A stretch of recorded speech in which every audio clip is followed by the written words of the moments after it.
The breaking news was a milestone. One of the nation's premier primate centers, where some of the most heinous monkey experiments take place, announced that it would begin the process to transition into a sanctuary. Details next on the PETA podcast with Emil Guillermo.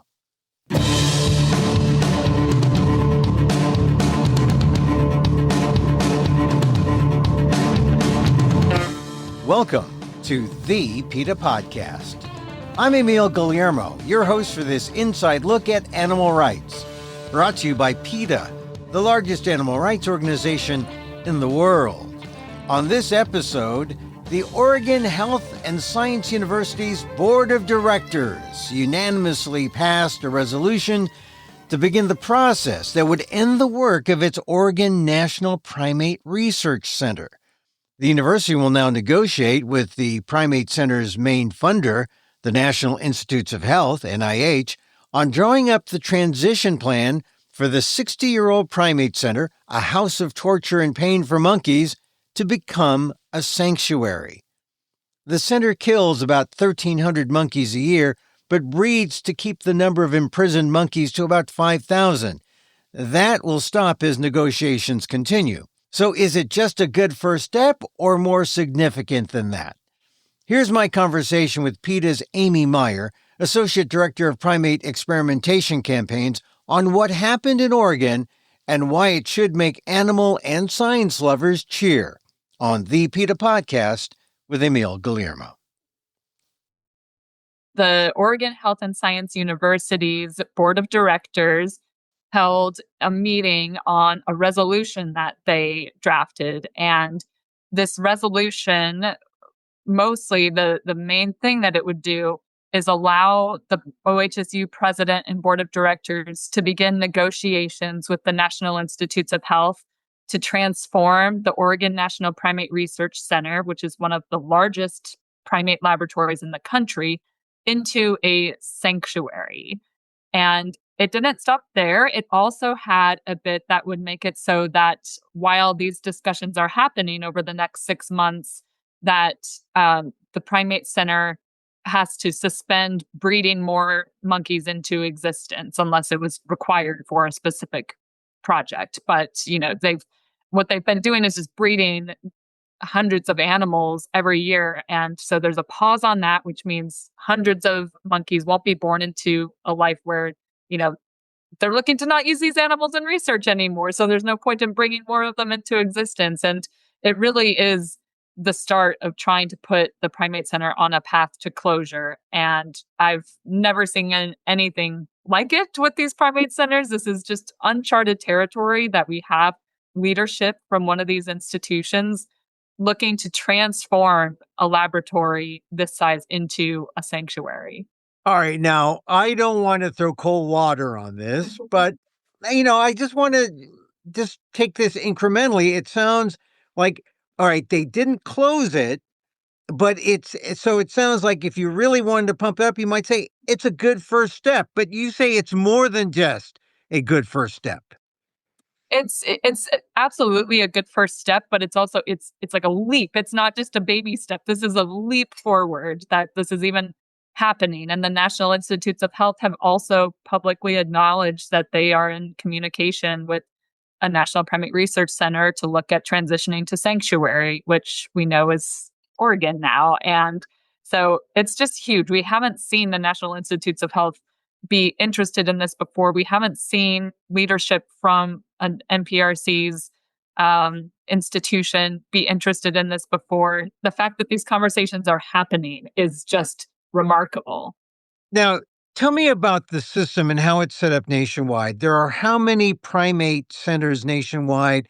Oregon is the biggest. It's one of the premier ones on the West Coast, next to Washington State on the West Coast, right? Yes. So Oregon's is one of the largest. Oregon's has more than 5,000 monkeys confined there. Mm-hmm. And then there's 6 other national primate research centers around the country. There's Washington's, which is at University of Washington. There's one at the University of California, Davis, one at Tulane University, one at University of Wisconsin-Madison, one at Emory University, and then which one am I missing? Oh, Southwest, which is at an institute in San Antonio, Texas, called Texas Biomedical Research Institute. I mean, it's significant to know where these things are on the map because I think the last one to close was Harvard's back, 5, 10 years ago? Yeah, that was at least 10 years. Yeah, I think right about 10 years ago, Harvard shut theirs down. And you would think that if Harvard shut down, then maybe all of them would, but that hasn't been the case. Why, do you think?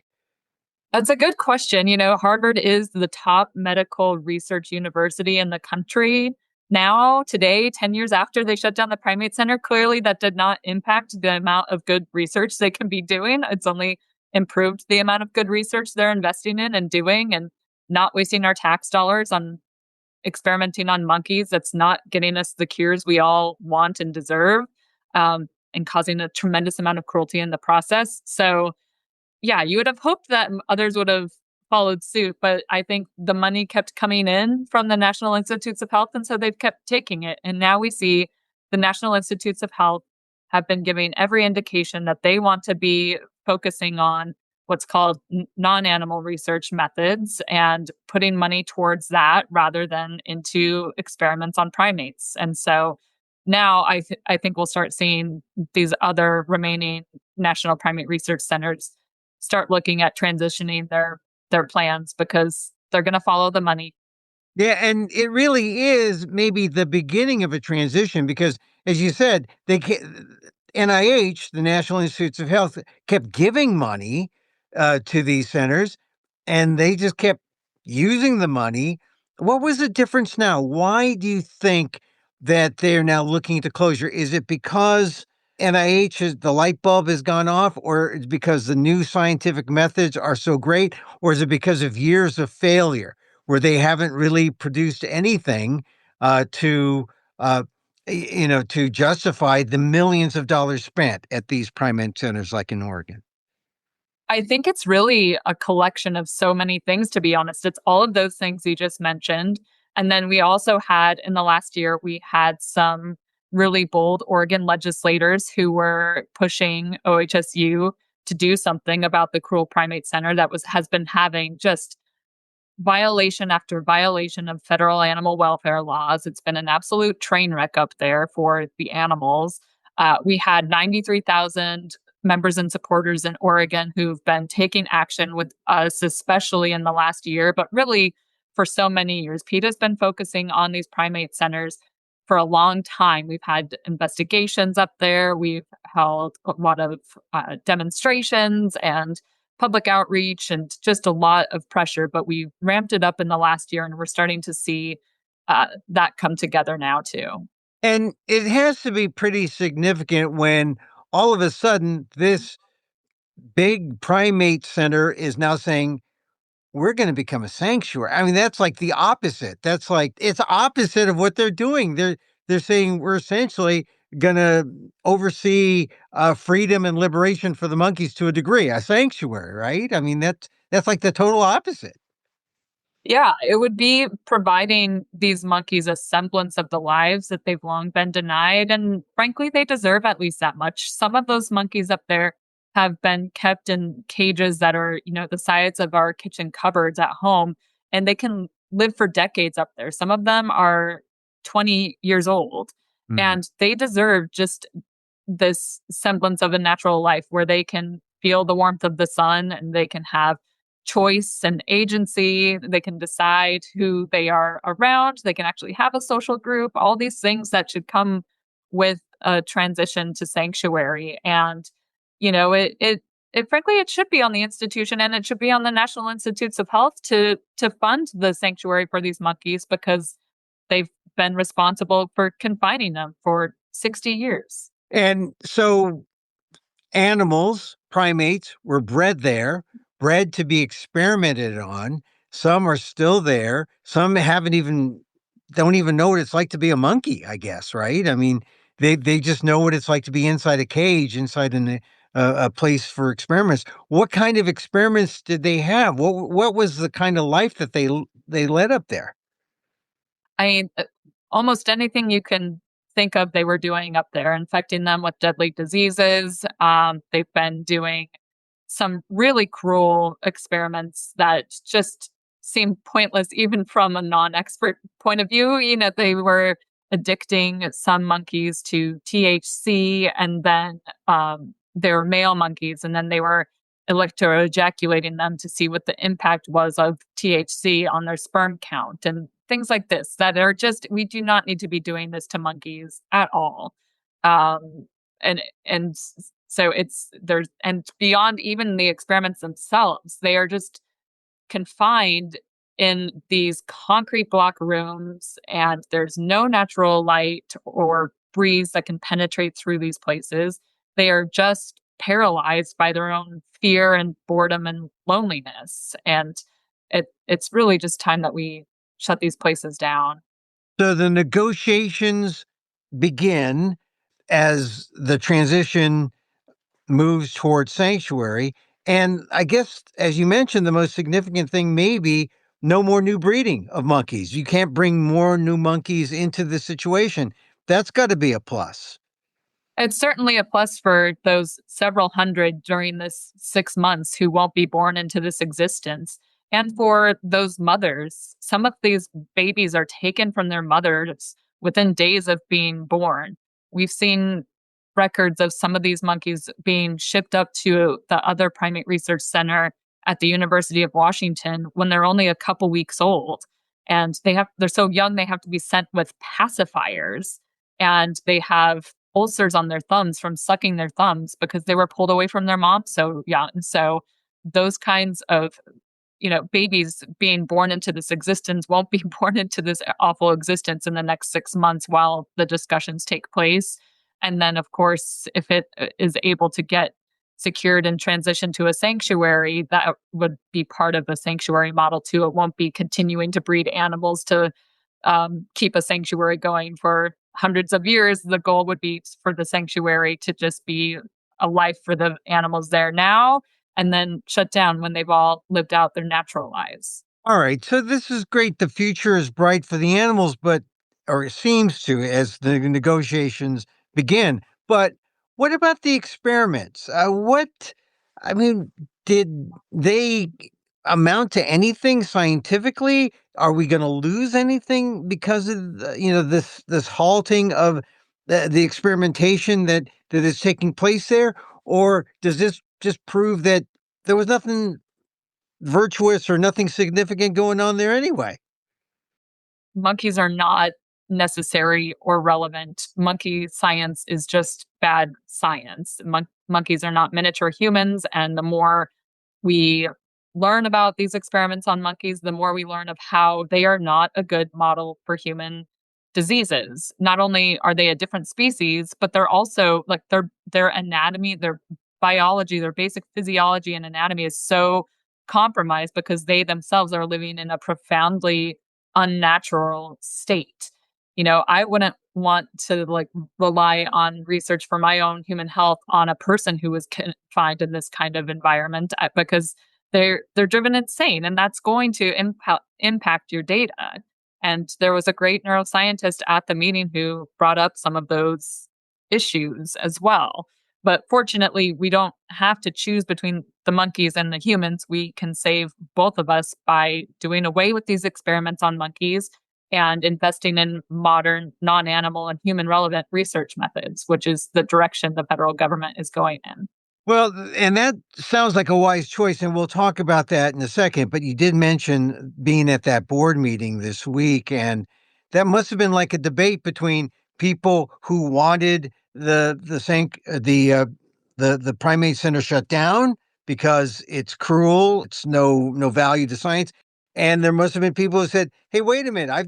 I'm a scientist. I'm getting money. I got my job. There's jobs here at stake." So what was that debate like? What was it like being at that meeting? It was quite an experience. It was a very emotionally charged room. It was absolutely packed. I've been going to the OHSU board meetings for over a year, and I've never seen the room that packed. They had to have an overflow room, and it was passionate people on both sides of the issue, And really it was all, it was people who work at the Primate Center, people who are doing experiments up there, and animal care staff on the one end, and then people who are concerned about the science implications and what is happening to the animals on the other. And there were public comments allowed from both. And each time people in the audience, like half of the audience would cheer for one side and half would cheer for the other. And there were definitely, some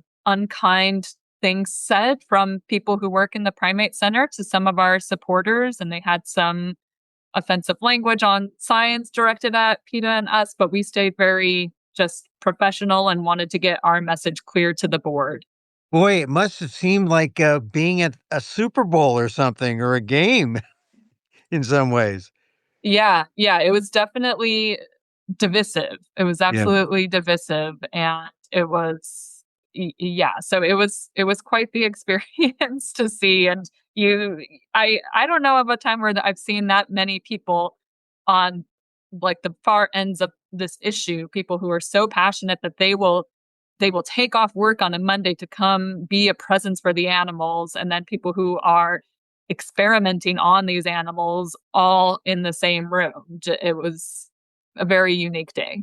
Well, tell me about the board. The board is how many members, and they had to hear this, and they had to be persuaded one side or the other. How many votes were needed? What was the ultimate vote? And I guess which side? I guess we know who won the persuasion battle, but what was it like? And was there a turning point where he said, "Oh, here's the testimony that is swinging the board around back to the animal rights side"?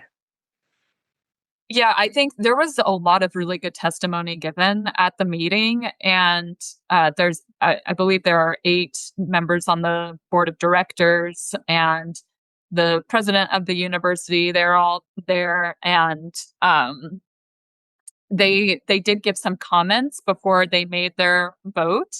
And it ended up being a unanimous vote in support of the resolution. So the entire board voted in support of the resolution. One thing that some of them did say that was like trying to, I think, ease concerns from the people at the Primate Center was that, this isn't the final answer. This is authorizing us to begin negotiations, like to see where we can get. As you said, this is a one-step thing, but I, it was clear that the the industry that is experimenting on animals, not only just this primate center, but across the country, who were rallying, trying to pressure the board, they see how huge of a leap that this is, and so do we. This is such a huge leap of progress for monkeys and for good science. Yeah, and not just a leap because you want to close it down, but it's a necessary leap, as you say, for science. So talk about the science, because in the end, I mean, because if it's researchers against researchers, you have one generation saying we like to do it this way, the old way, and these new researchers saying, well, we could do better science and get to better answers this new modern way. Tell me what's in the offing if you get rid of the primates and you just go with these new ways. Do we have better science, better results for people? Absolutely. There's cutting edge non animal research methods like computer simulations and 3D cultures of human cells, and they're already available now. And they've been shown time and again to be more accurate than the crude and lethal experiments on animals. And the NIH has been announcing bold plans to be embracing these human relevant methods. They're investing in them. So it's really wise that OHSU is recognizing this and recognizing that it will fall behind and continue to lose money. They lose money every year on the Primate Center already, if they're not moving to embrace more effective science and science of the future.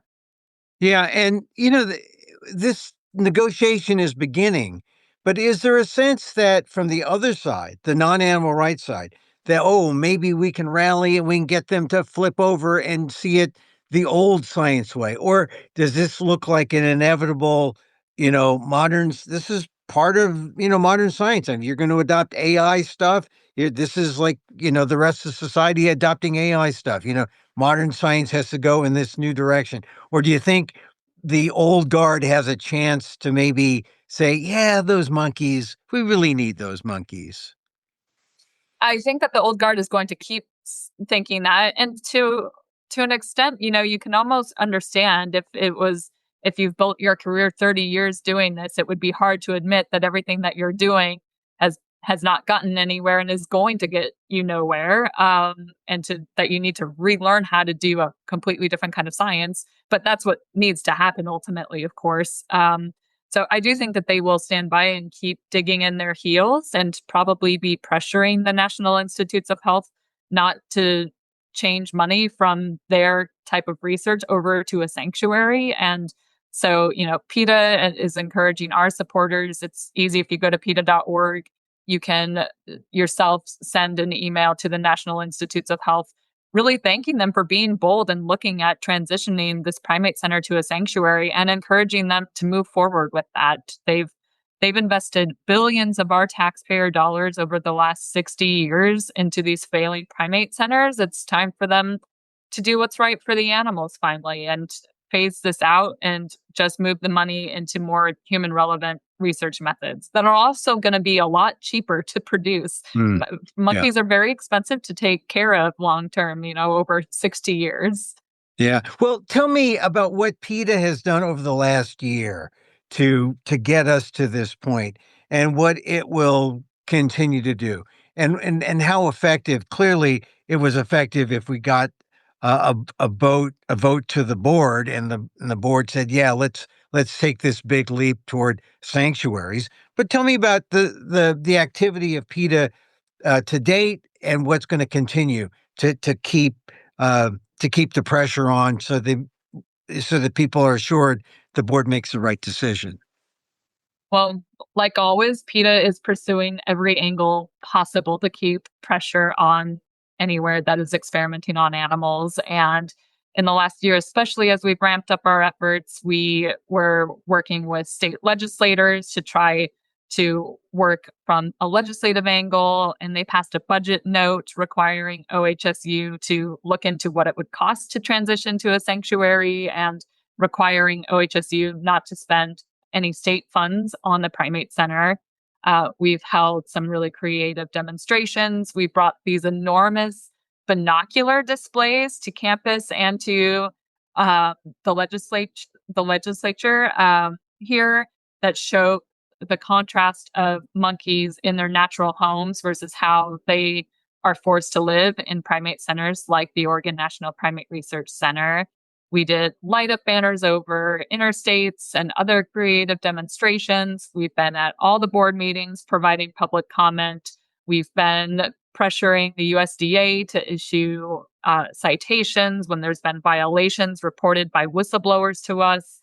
We've had multiple whistleblowers come to us because we are the last hope of creating change that they can see. So really, it's just been every angle possible, advertisements to raise public awareness.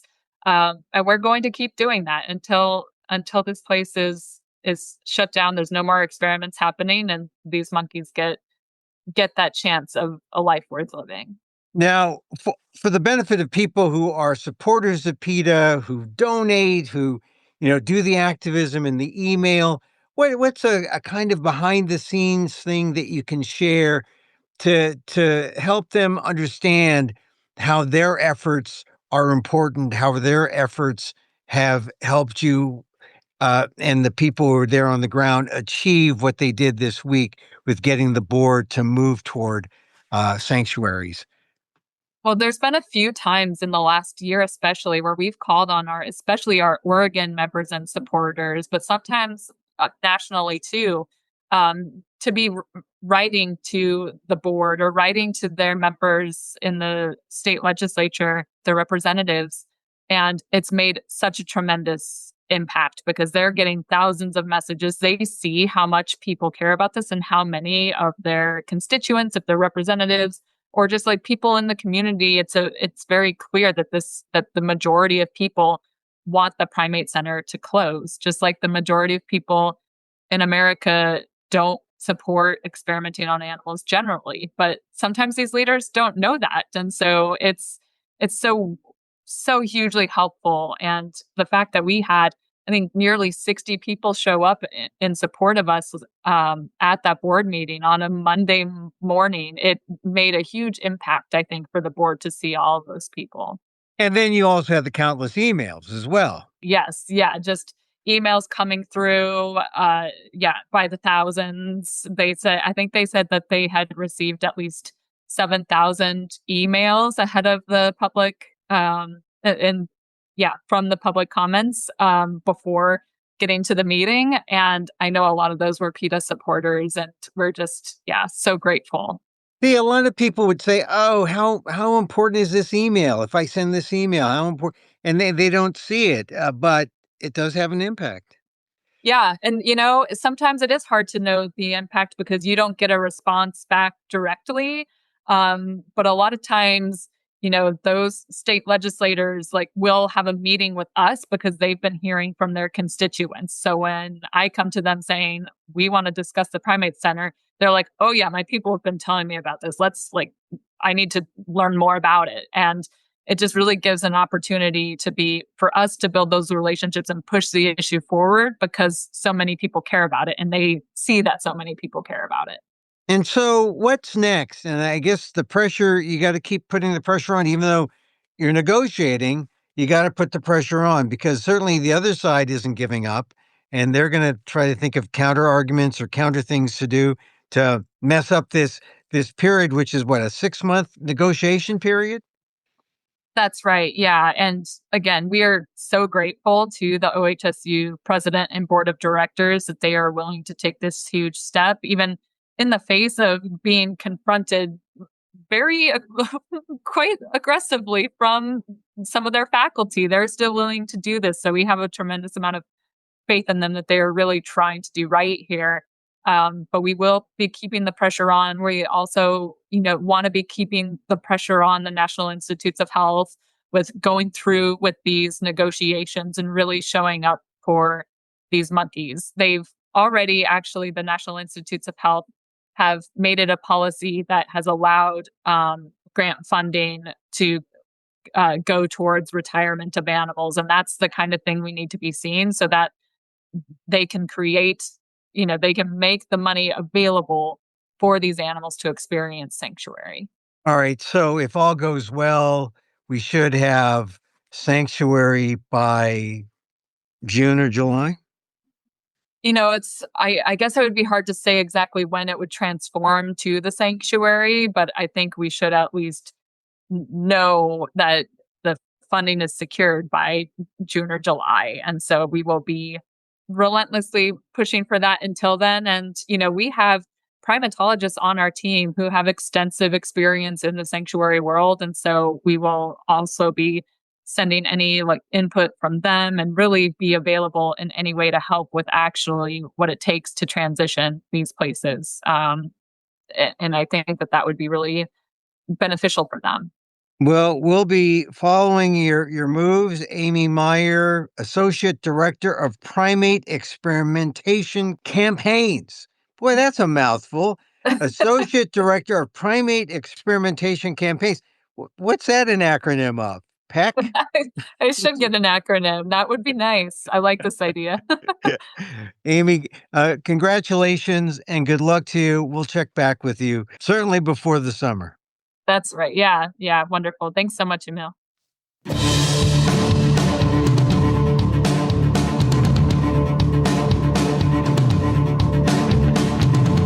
PETA's Amy Meyer, Associate Director of Primate Experimentation Campaigns, explaining why just starting the negotiation period is a big deal as the Oregon National Primate Center builds its plan to turn into a sanctuary for monkeys.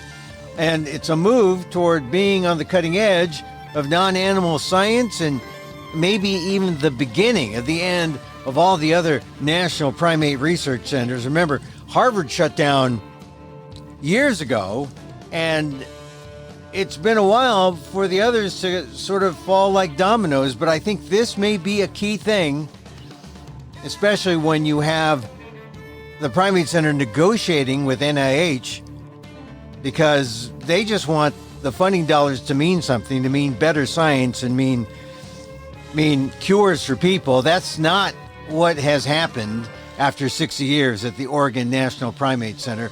For more, go to PETA.org. And that's our show for today. Thank you for listening. Don't forget to send the link of this show to your friends. Tell them you like the PETA podcast. You can contact us at PETA.org. You can see me at AMOK.com. Once again, thank you for listening. Check out all our episodes on your favorite podcast app or on Apple Podcasts, where you can subscribe to as well as rate and review the show.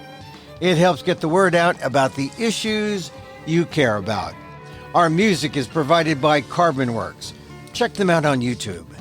And join us again next time for more insight into animal rights and the fight for a cruelty-free world on the PETA Podcast. I'm Emil Guillermo.